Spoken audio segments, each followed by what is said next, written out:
Ladies and gentlemen, thank you for joining us, and welcome to the LendingClub Q4 2025 earnings conference call. After today's prepared remarks, we will host a question-and-answer session. If you would like to ask a question, please raise your hand. If you have dialed into today's call, please press star 9 to raise your hand and star 6 to unmute. I will now hand the conference over to Artem Nalavico, Head of Investor Relations. Please go ahead. Thank you and good afternoon. Welcome to LendingClub's fourth quarter and full year 2025 earnings conference call. Joining me today to talk about our results are Scott Sanborn, CEO, and Drew LaBenne, CFO. You can find the presentation accompanying our earnings release on the Investor Relations section of our website. On the call, in addition to questions from analysts, we will also be answering some of the questions that were submitted for consideration via email or through the Say Technologies platform. Our remarks today will include forward-looking statements, including with respect to our competitive advantages, demand for our loans and marketplace products, and future business and financial performance. Our actual results may differ materially from those contemplated by these forward-looking statements. Factors that could cause these results to differ materially are described in today's press release and earnings presentation. Any forward-looking statements that we make on this call are based on current expectations and assumptions, and we undertake no obligation to update these statements as a result of new information or future events. Our remarks also include non-GAAP measures relating to our performance, including tangible book value per common share, pre-provision net revenue, and return on tangible common equity. You can find more information on our use of non-GAAP measures and a reconciliation to the most directly comparable GAAP measures in today's earnings release and presentation. Finally, please note all financial comparisons in today's prepared remarks are to the prior year period unless otherwise noted. And now I'd like to turn the call over to Scott. All right, thank you, Artem. Welcome, everyone. We had a strong close to what was one of the best years in LendingClub's history. Our results are validating our strategy and demonstrating our commitment to deliver a combination of growth, profitability, and shareholder returns. In the quarter, we grew originations 40% year-on-year to $2.6 billion, with all product lines contributing to the growth. We also more than tripled return on tangible common equity to almost 12%. For the full year, we grew originations by 33% to nearly $10 billion and more than doubled earnings per share. And we are looking forward to building on our success. Our substantial originations growth was driven by continued product innovation and marketing expansion, while also supported by improved marketplace pricing and sustained credit outperformance. Our discipline, combined with our advanced underwriting capabilities, delivered 40% to 50% better credit performance versus our competitive set, and we're seeing stable performance and consistency in our borrowers' behavior. Strong credit performance continues to support loan investor demand, with marketplace revenue increasing 36% year-on-year, driven by higher marketplace volumes and loan sales pricing improving back towards our historical range. We introduced a rated structured certificate product in 2025 designed to meet the needs of insurance capital. Insurance investors have a cost of funds and a risk appetite similar to banks, and so growth in this segment should further support the marketplace. In Q4, we initiated our first direct forward flow agreement with a top U.S. insurance company, which is a nice addition to the previously announced agreements with BlackRock and Blue Owl. Investors remain selective about who they choose as partners. Our depth of credit data, performance history, and stability as a bank positions LendingClub as a counterparty of choice. Turning to our bank, our balance sheet is continuing to grow, with our loan portfolio driving net interest income up 14% year-over-year. Our funding is supported by our award-winning deposit products that deliver real value to customers, while also driving ongoing engagement with LendingClub, supporting efficient revenue growth over the long term. Level Up Savings, which rewards good savings behavior, is growing by double digits and driving 20% to 30% more logins per month than our legacy savings product. Personal loan borrowers account for over 15% of new accounts, and borrowers who have paid off their loans are using the product to build a financial cushion, accumulating average balances of over $15,000. Our more recently launched Level Up Checking is also growing by double digits, with 60% of new accounts coming from personal loan borrowers, 84% of whom say they are now more likely to consider a LendingClub loan in the future. This virtuous cycle is exactly how our engagement model is designed to work. Importantly, we entered 2026 in a great position with multiple competitive strengths. First is our unmatched underwriting advantage, enabled by proprietary models and informed by over 150 billion cells of data. Second are our products that attract members for life by delivering instant, meaningful value. Third are our experiences that keep members coming back. Fourth is our agile, scalable technology foundation, which is engineered for innovation. And fifth is our digital marketplace bank business model that combines the speed of a fintech and the resiliency of a bank, the best of both worlds. These competitive strengths are driving success in our core personal loan debt consolidation use case and have application far beyond, opening additional vectors for growth. Our significant advantages in funding reliability, underwriting, and user experience are allowing us to win over the competition and expand our major purchase finance business. Building on this momentum, last quarter we shared our planned entry into the $500 billion home improvement financing market, an industry that aligns well with our capabilities. With our acquisition of foundational technology, hiring of leadership and key talent, and our first distribution partnership signed, we are well positioned for growth over the medium term. We are currently integrating the acquired codebase and remain on track to launch the partnership mid-year. Our announced entry has also generated substantial inbound interest from additional partners, presenting potential opportunities to strengthen our trajectory. We're excited about the year ahead and expect our marketing investments to continue scaling, credit performance to remain best in class, and operating discipline and AI-driven efficiencies to help expand margins. We're also excited to launch our new brand later in the year to better reflect the scale of our ambition.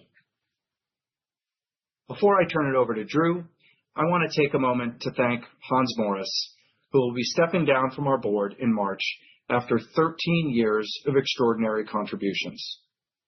Hans has been instrumental to me and to LendingClub, from early investor to long-serving board chair, and his impact on the company is difficult to overstate. I am deeply grateful for his leadership and support.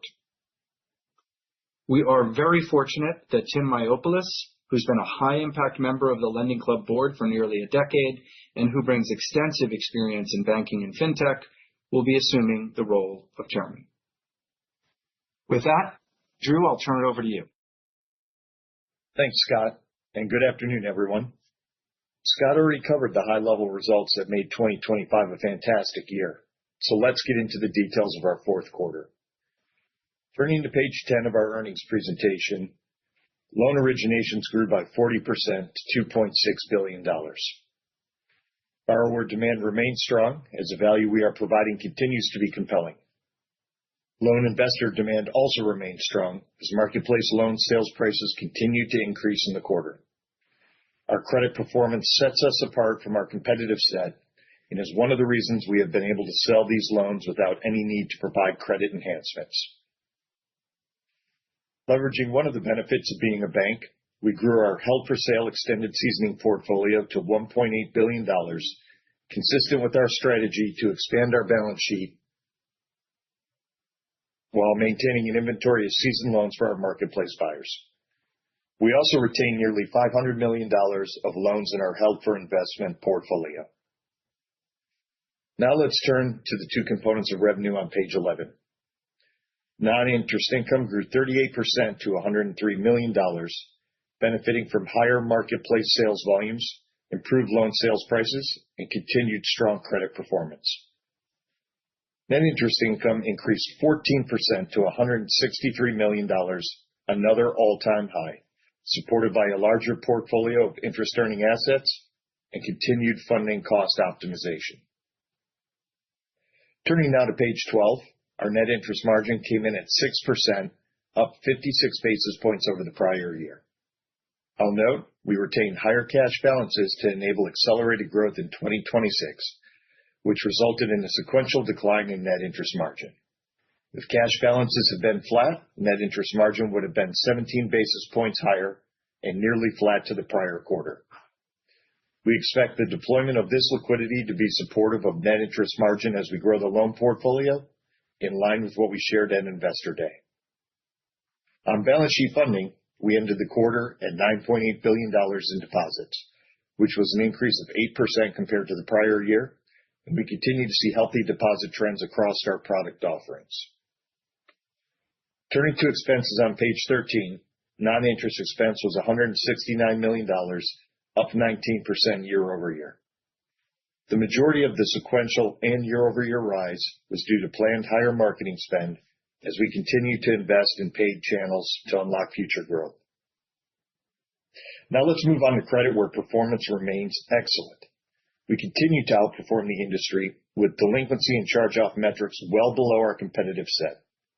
Provision for credit losses was $47 million, reflecting disciplined underwriting and stable consumer credit performance. I'd note this quarter, a higher percentage of our held-for-investment loans were from our major purchase finance business, which is a longer duration asset and therefore carries a higher day-one provision. In terms of net charge-off ratio, we experienced strong performance across all our vintages, and we were down 80 basis points over the prior year. As we discussed on the last call, we saw the expected sequential increase as more recent vintages mature. On page 14, our expectation for lifetime losses on our held-for-investment portfolio under CECL are also stable to improving across all annual vintages, including 2025, which contains a higher level of qualitative reserves. Going forward, given the stability of these metrics and our move to fair value option for all new loan originations, we are no longer going to be updating this slide on a quarterly basis. Turning to the balance sheet, total assets grew to $11.6 billion, up 9% year-over-year. Our balance sheet remains a competitive strength, allowing us to generate recurring revenue through retained loans while maintaining the flexibility to scale up marketplace volume as loan investor demand grows. We ended the quarter well capitalized with strong liquidity and positioned to fund future growth. I'd like to provide a brief update on the $100 million share repurchase and acquisition program we announced in November. In Q4, we deployed approximately $12 million at an average share price of $17.65 and expect to continue to deploy additional excess capital through the program to support our shareholders. Moving to page 15, net income before taxes of $50 million more than quadrupled compared to a year ago. Taxes for the quarter were $8.5 million, reflecting an effective tax rate of 16.9% and included a non-recurring benefit for research and development tax credits. There were also some beneficial changes to California and Massachusetts tax law in the quarter. As a result, we expect a normalized effective tax rate of approximately 24% going forward, with some potential for variability due to the valuation of stock grants and other factors. All of this translated to diluted earnings per share of $0.35 and tangible book value per share of $12.30. Our ROTCE of 11.9% came in above the high end of our guidance range. For the full year, we earned $136 million, with diluted earnings per share of $1.16 and ROTCE of 10.2%. Now let's turn to our outlook.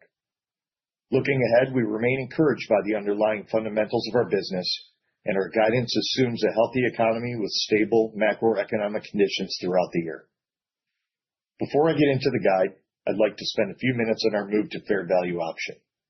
As we discussed at Investor Day, this change is about simplifying our financials by better aligning the timing of revenue recognition and losses and creating a consistent accounting framework across our marketplace and bank businesses.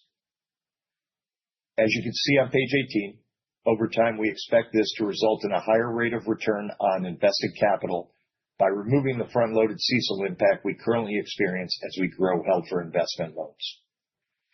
We recognize that many of you have questions around how this change flows through the financials. So we've added a new section to this earnings presentation to walk through the mechanics in detail. This includes how fair value is established at origination, how revenue and credit flow through the P&L after day one, and how fair value adjustments will show up in non-interest income. To make this tangible, page 21 provides an illustrative single vintage example showing both day one and day two economics, and page 22 shows the select financial measures of our current fair value portfolio over the last 2 quarters. As one-time support to help with first quarter modeling, we are also providing estimates for both fair value adjustments and credit provisioning. We expect total fair value adjustments in the first quarter to be roughly double fourth quarter 2025 levels due to 3 factors. First, there is more volume receiving a day one fair value adjustment as we are transitioning 100% of all new held for investment originations to fair value option. Second, loans from the major purchase finance business have a longer duration and a higher discount rate, which will mean a higher day one fair value adjustment. Third, day two fair value adjustments will also be larger due to a higher average balance of loans carried under fair value during the quarter. Separately, moving to fair value option means there will be no day one provision for loan losses on new originations. We will still have CECL expense from the remaining legacy portfolio, which we currently estimate at approximately $10 million for the quarter, subject to quarterly variability. Further, we will no longer defer loan origination fee revenue nor marketing expense for held for investment loans, which means both line items should increase from Q4 2025 to Q1 2026, independent of any changes in origination volume. For Q1 2026, we expect to deliver loan originations of $2.55 to $2.65 billion, representing 28 to 33% year-over-year growth. Additional investments in marketing to fuel 2026 growth. For the full year 2026, we expect originations of $11.6 to $12.6 billion, up 21 to 31% year-over-year. On earnings for Q1 2026, we expect to deliver diluted earnings per share of 34 to 39 cents, a 240 to 290% increase year-over-year. For the full year 2026, we expect to deliver $1.65 to $1.80 earnings per share, consistent with the 13 to 15% near-term ROTCE target we shared at Investor Day, and up 42 to 55% year-over-year. With that, we'll open it up for Q&A. Thank you. We will now begin the question and answer session. Please limit yourself to one question and one follow-up. If you would like to ask a question, please raise your hand now. If you have dialed into today's call, please press *9 to raise your hand, *6 to unmute. Please stand by as we compile the Q&A roster. And your first question comes from the line of Tim Switzer with KBW. Your line is open. Please go ahead. Hey, good afternoon, guys. Thank you for taking my questions. Hey, Tim. Hey, Tim.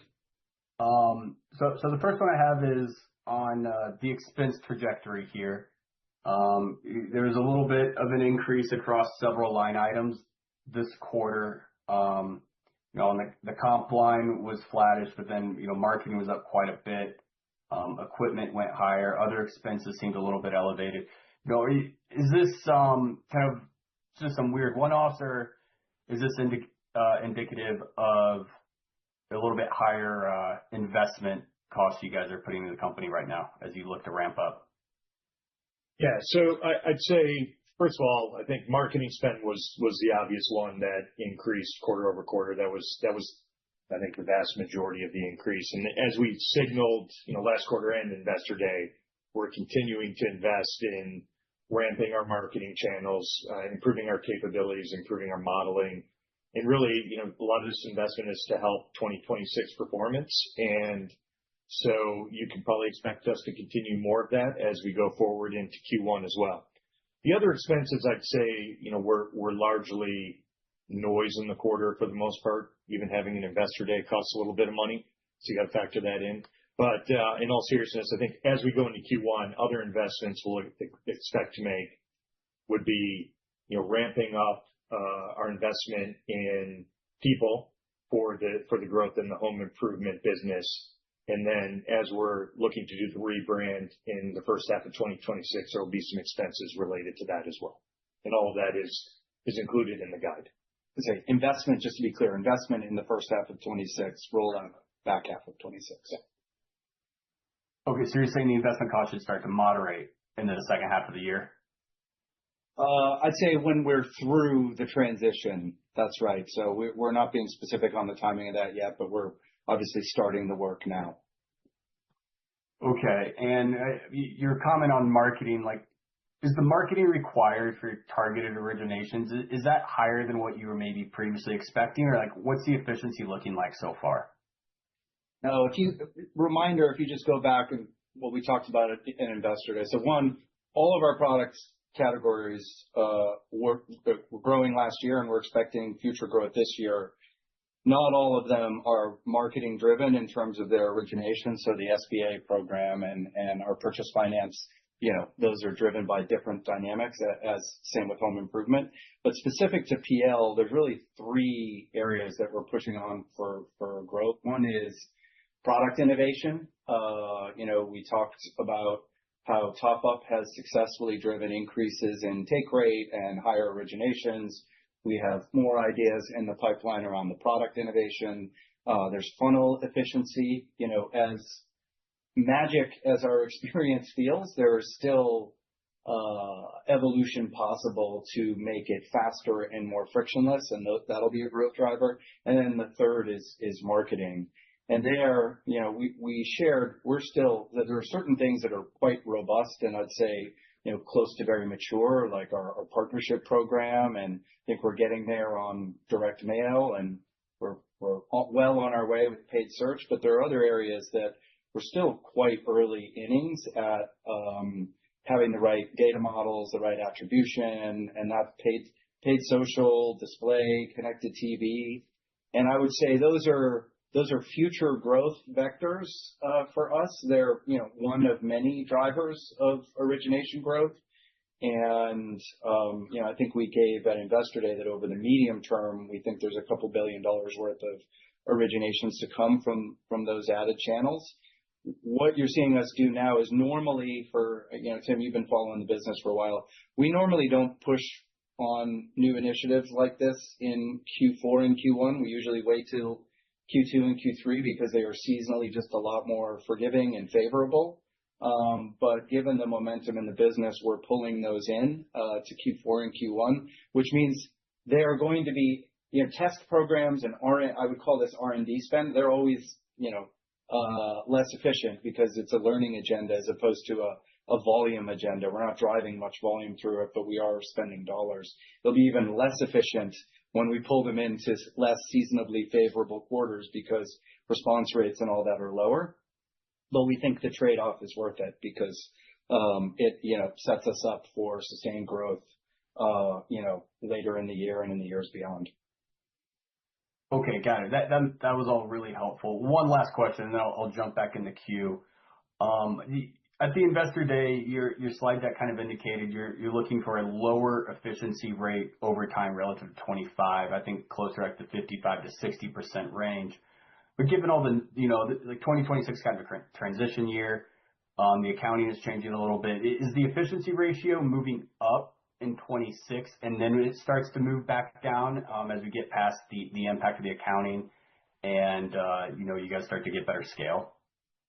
You're precisely right. So if you think about this transition from CECL to fair value, early in 26 or now, basically in this first quarter, there's a bit of a tailwind that's created, and we're using some of that tailwind to do these investments that we were just talking about, right? Reinvesting, because once that tailwind fades, we want to make sure we continue to have momentum in growth, top line and bottom line going forward. So we're using first part of the year to make those investments to accelerate the back half of the year.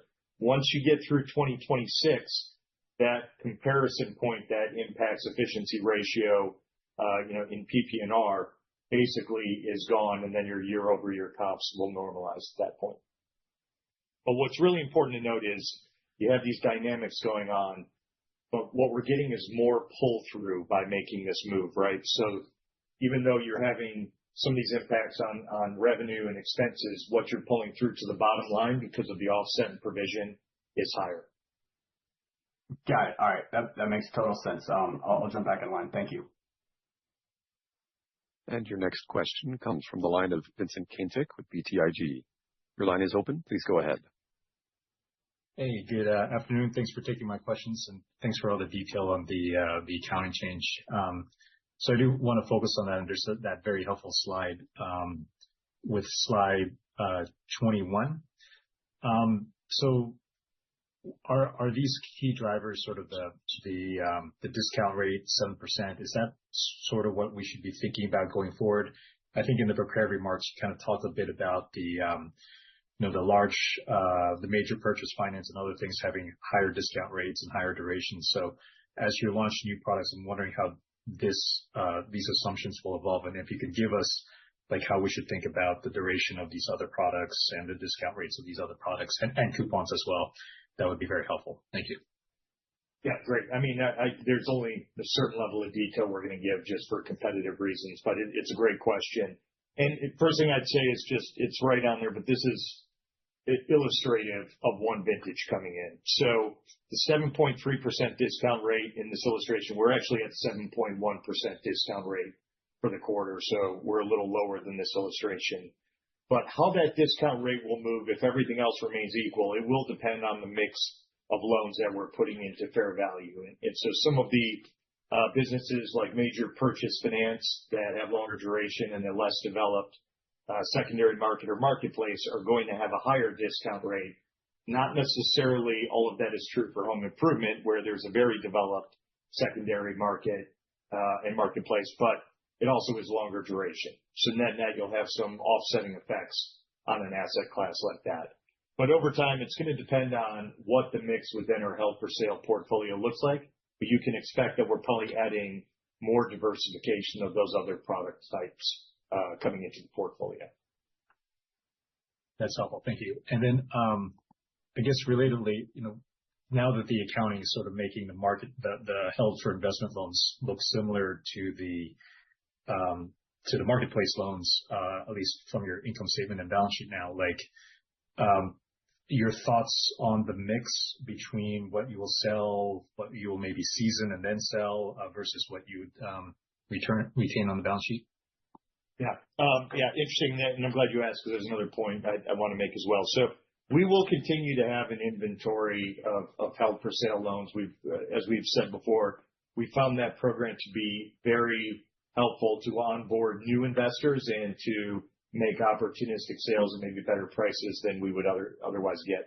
There's actually, one new development in CECL accounting this quarter, which could be beneficial, not for us, but for potential bank buyers. So I think one of the reasons that the bank pipeline has been slow to evolve is banks having to take that upfront CECL charge, and sometimes it's difficult to get over that hump before you start building a portfolio of purchase LendingClub loans. Under the new CECL guidance, if you buy loans seasoned more than 90 days, you no longer have that upfront impact as you would if you were originating loans or buying newly originated loans. So I'm not saying this is an immediate unlock and the bank pipeline is about to explode open, but I think net, it will be a positive for bank investors that are considering purchasing from us. So for all the reasons I mentioned before, and for that reason, we'll continue to hold a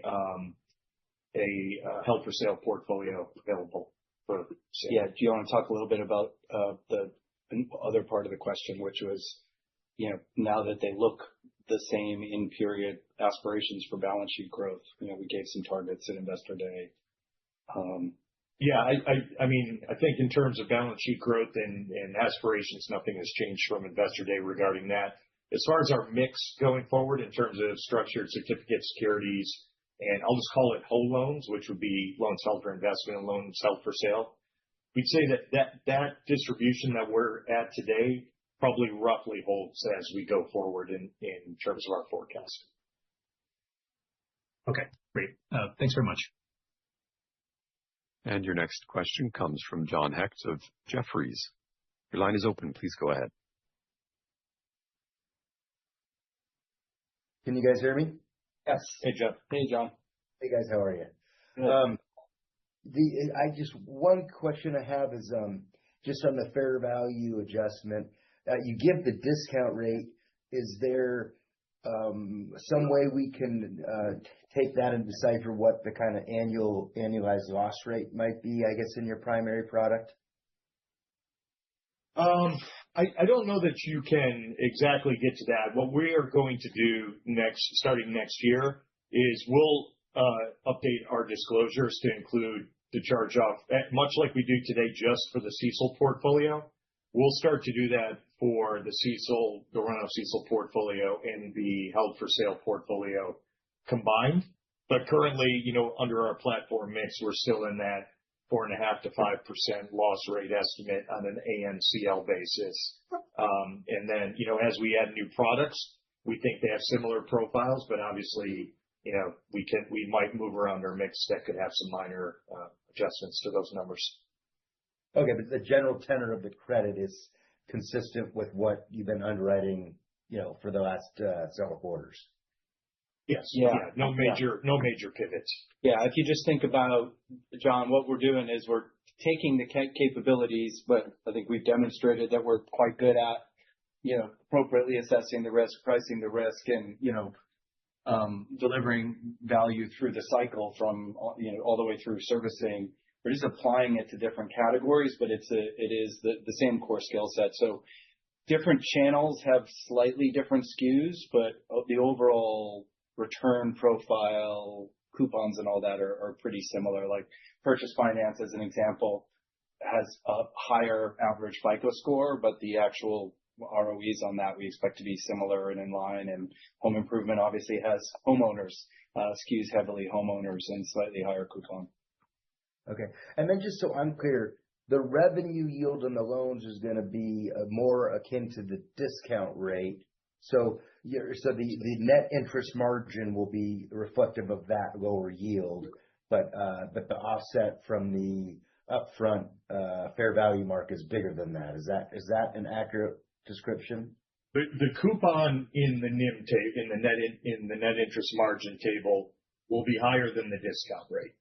Where the offset is in those fair value adjustments downwards. So what you need to do is take the component of interest income, offset with the fair value adjustments from non-interest income, and that will get you the revenue yield equal to the discount rate. Okay. And then from that, you also subtract charge-offs in the fair value marks. Is that correct? Those are included in those adjustments. Okay. And then final question is, it seems like a fairly good environment from the perspective of relatively stable credit. I think the macro expectations are reasonably constructive too. And then there's a lot of capital in the markets. Maybe could you guys describe your thoughts on the operating market and the competitive environment within your subset of products?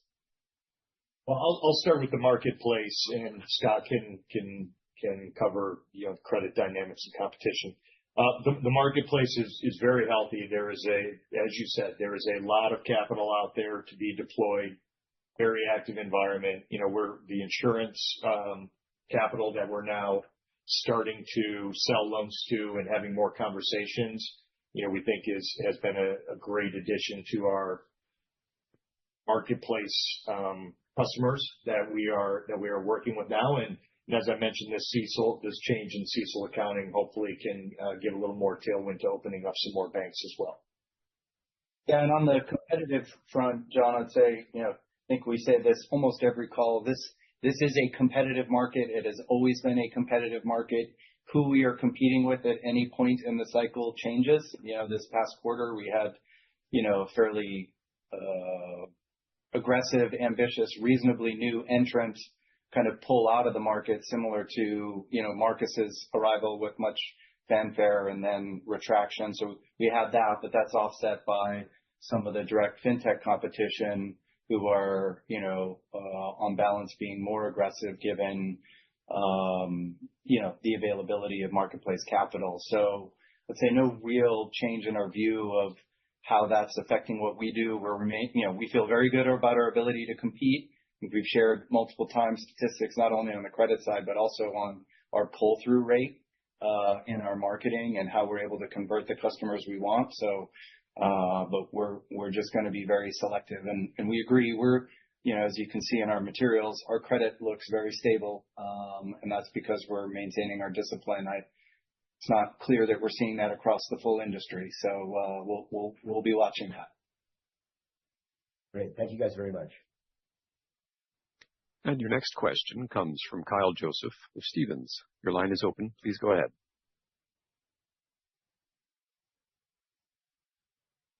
A reminder, you may need to unmute. Sorry about that. You guys hear me all right? Yes. Yeah.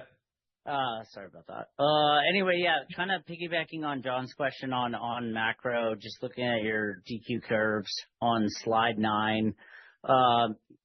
Anything you'd say about kind of the K-shaped economy and how you're thinking about 2026? We've been reading a lot about elevated tax refunds, but yeah, just kind of a little bit deeper dive in terms of macro and how you're thinking about things. Yeah. So, I think most important thing is post the inflationary period a few years ago, we did move up market in terms of income, up market in terms of FICO. And, as you can see there, we're seeing stable results. The customer we serve, who we call the motivated middle, we think represent a lot of TAM for us, both immediately today, but also over time as we evolve the use cases and credit products we serve at. On tax refunds, we are expecting, right, or it is expected, it's not us, that this will be a larger than usual year, that can have a positive effect on payment and a temporarily downward effect on loan demand. But, all of that's factored into our guide. I got it. And then, not asking you guys to speculate any more than, we can, but, I think we'd be a little bit remiss if we didn't address the, potential rate cap. Obviously, given, kind of your core product is on credit card refi, but just kind of want to get your initial thoughts and how you guys are thinking about, everything that's out there. Yeah, I mean, obviously, there's not a lot of specifics on how this could actually take shape and what it could do. And I think there's, at the moment, not a lot of confidence that, at least as initially articulated, anything like that would come through. Our view is there is an affordable alternative to credit cards available today, no government action required, and that's LendingClub. And we're already saving people 700 basis points off of the cards, and no price controls needed. Got it. Fair enough. Thanks for taking my questions. And your next question comes from David Scharf of Citizens Capital Markets. Your line is open. Please go ahead. Hey, good afternoon. Thanks for taking my questions. Most have been addressed, so a couple things I just wanted to ask if you could clarify. One, actually just very near term on the Q1 origination outlook. Did I hear you correctly that the guide kind of factors in a larger than normal refund season in pay down cycle? Well, what I'd say is I think that's pretty difficult to factor in with any degree of specificity. But, our experience has been that larger than normal refund seasons, as I said, kind of flow through our business, as I indicated, which is customer payment rates are higher. So you see good DQ trends, but you can see, maybe different demand for credit temporarily. I wouldn't expect anything significant, but obviously that'll be difficult to really predict, and we're not going to give intra-quarter guidance. And hard to measure the impact of that together with any other, broader macro events going on. So, we're very confident that we've got a lot of tools in the toolkit to deliver the outlook that we provided. Got it.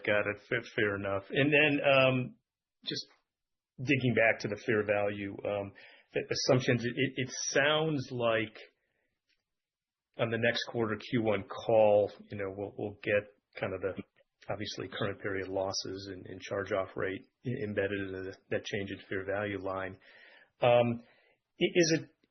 think John may have asked this, but is it fair to assume that embedded in your earnings guidance is sort of a flattish year-over-year loss rate in that fair value mark?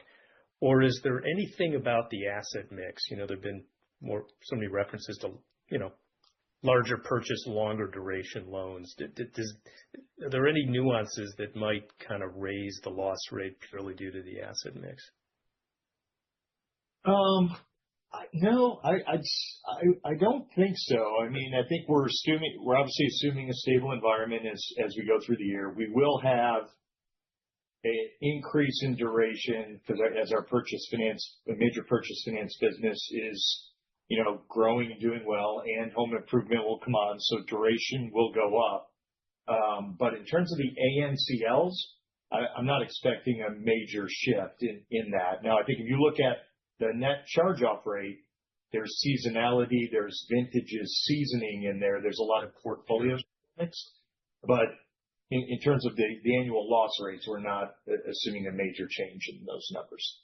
Got it. And, and regarding the vintages, obviously this is, we're laying to rest the slide where you give the sort of components of provisioning and reserving for amortized cost accounting.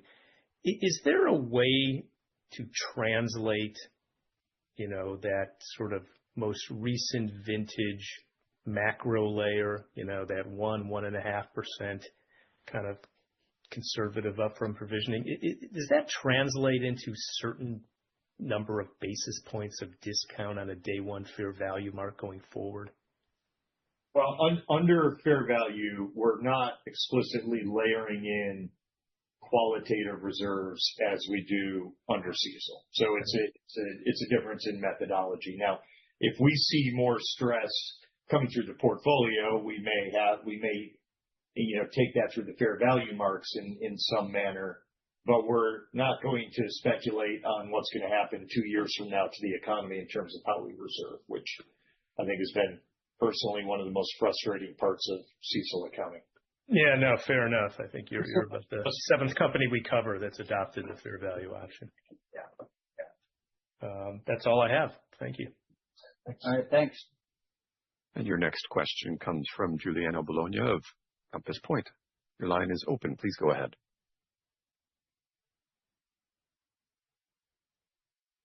And a reminder that you may have to unmute.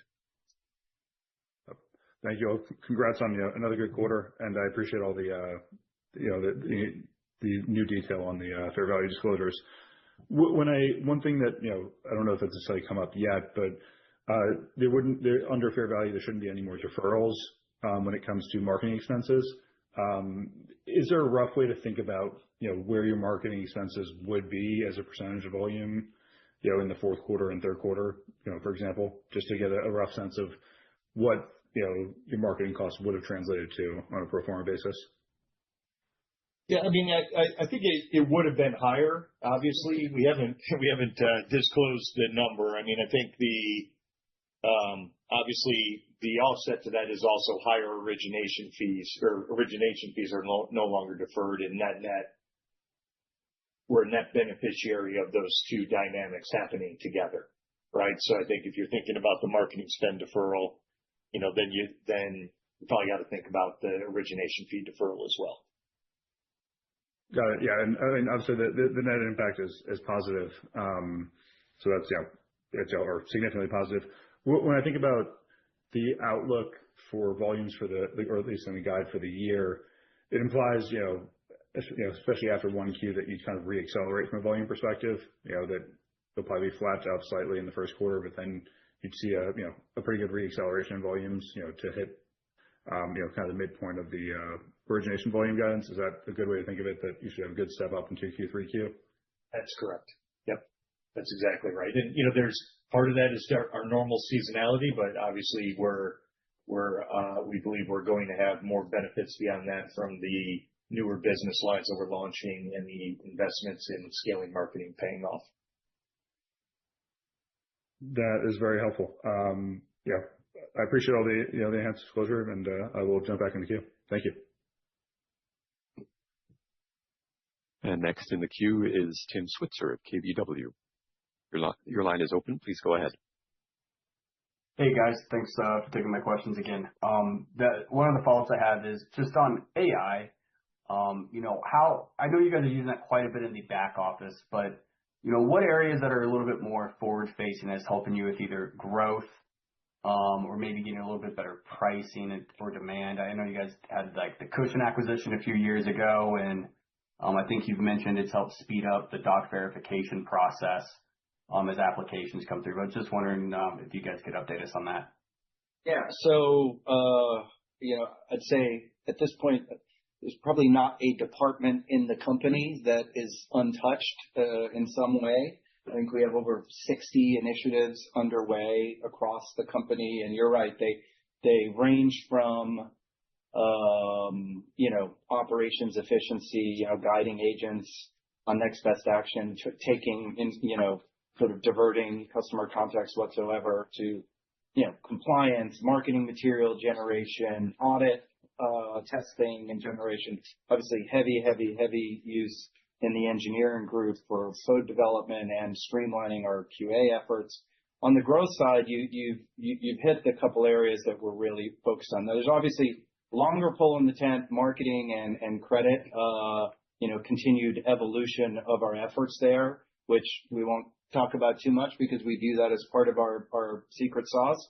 But then within the customer experience, the Cushion acquisition, including the team, will be evolving the Debt IQ experience to bring more intelligence to evaluating people's transactions and history, and helping recommend actions to customers that improve their financial position. So, and the one you mentioned, we put into test in Q4 and are expanding across the board, is for the rare cases where we do need to require some kind of documentation that we can't get electronically, using AI to both assess whether the documents are what we asked for, whether or not they are real and not fraudulent, and then to extract that information, populate models, and render a decision, is all improving, or reducing the friction in the funnel and improving our pull-through.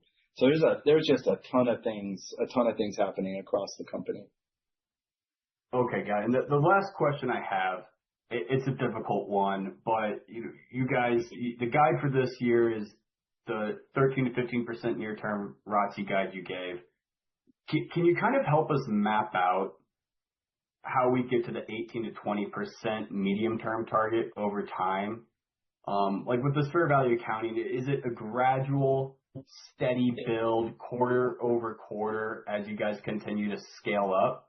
Or is there a point, and I know this is very dependent on the pace of originations and the seasoning of the portfolio, but is there a point where maybe, the ROTCE increase starts to slow down as, the portfolio gets larger and that day two impact on the fair value gets larger?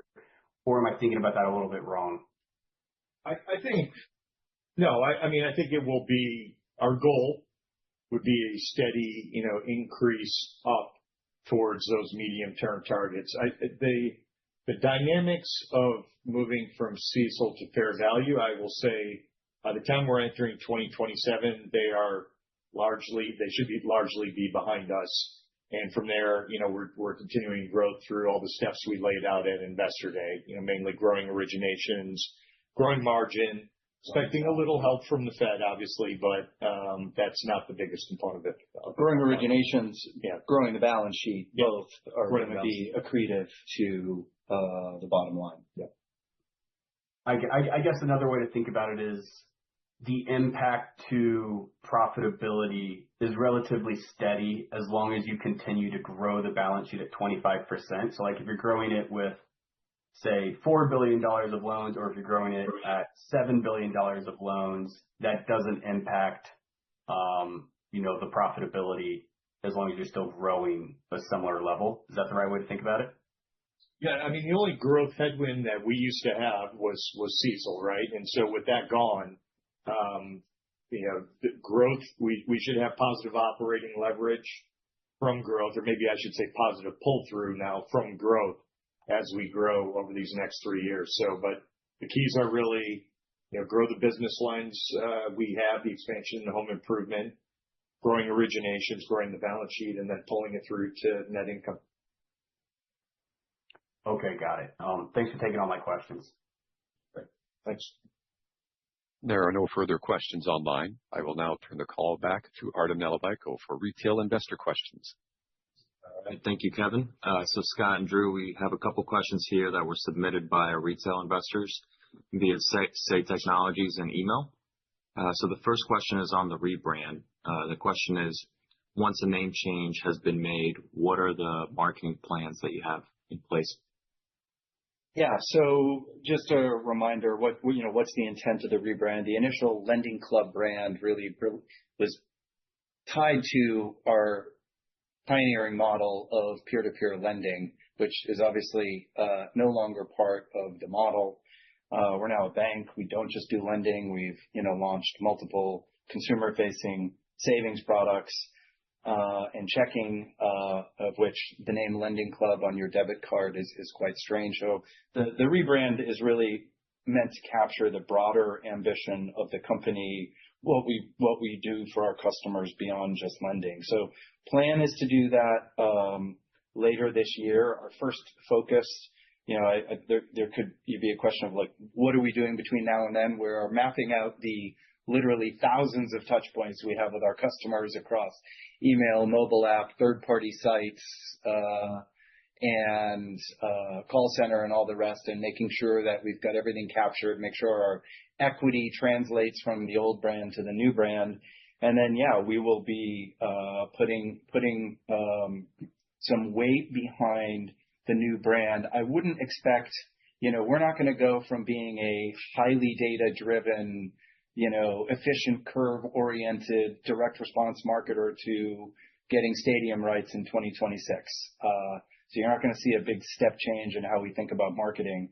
But this is absolutely the beginning of us moving, further up the funnel, if you will, as our offering to consumers broadens and what we stand for broadens. The marketing tactics we can use can also get more broad. And so, we do expect over time that you'll be seeing us, beyond these direct response channels. Just won't be immediate. Great. Thank you. So the second question, saw a recent press release on a partnership with a company called Wonder. Can you please elaborate on that? Yeah. So if you recall, in Investor Day, we talked about how we're taking our capabilities in unsecured consumer, and which, is applied.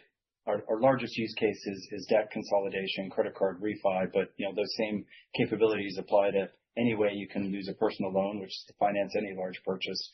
We've been seeing really great traction there. We think there's we feel a real need in the space, which is we've got the resilient, stable funding of a bank, but we've got the customer experience and the speed and the interaction model of a fintech. So we've been gaining distribution and growing that business.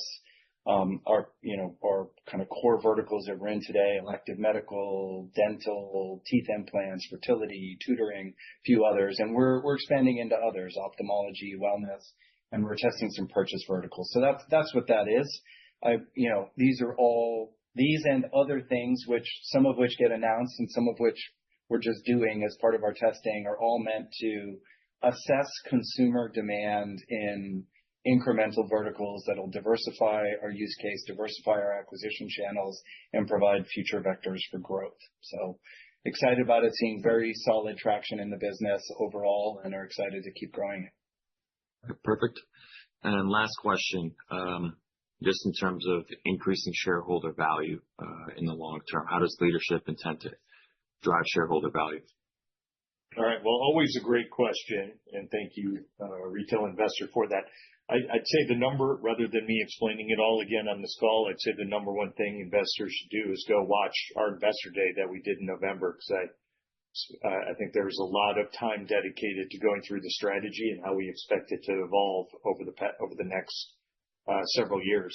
But citing, what we accomplished in 2025, a lot of which we already covered on the call. For the full year, we grew originations 33%, we grew revenue 27%, and we grew diluted EPS by 158% year-over-year. So I think 2025 was a great year, and if you look at our guide for 2026, we're looking to obviously improve upon performance again as we go into this year. Then finally, we announced the share repurchase and acquisition program of $100 million, which we think is also beneficial to shareholders now and in the future. All right. Thanks, Drew. All right. So with that, we'll wrap up our fourth quarter and full year 2025 earnings conference call. Thank you all for joining us today. And if you have any questions, please email us at ir@lendingclub.com. Thank you. This concludes today's call. Thank you for attending. You may now disconnect.